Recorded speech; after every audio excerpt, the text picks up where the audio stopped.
Philly's food scene is really exciting right now.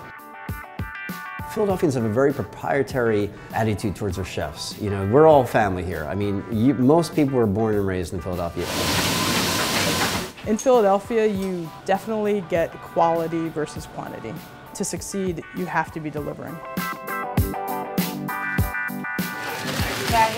Sandwiches are huge business in Philly. You know, we eat a ton of them, we sell a lot of them. And the cheesesteak is kind of what everybody thinks of first, but like the real sandwich of this city is definitely the roast pork.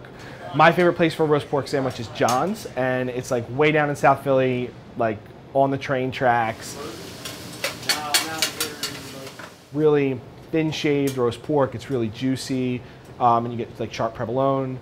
Most places do it with broccoli rabe, is really traditional. They don't have broccoli rabe there, they do spinach.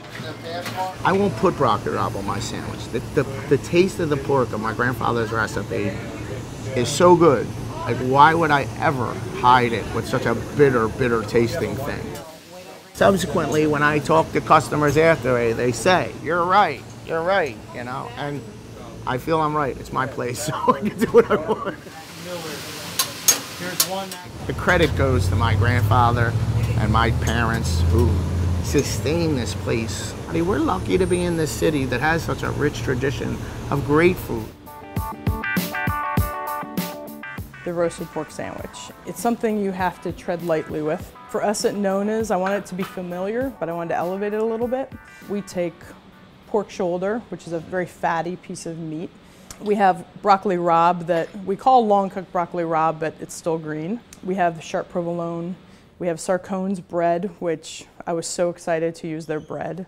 For years they did no wholesale, and to have their bread it's one of my favorites for sandwiches. Their bread is amazing. They do this really crusty sesame seeded roll that is kind of like the hallmark of bread in Philly. You know, all the kind of institutions of roast pork in Philadelphia, you know, the hoagie roll is going to be what you'll find it on. We make ours in-house every day.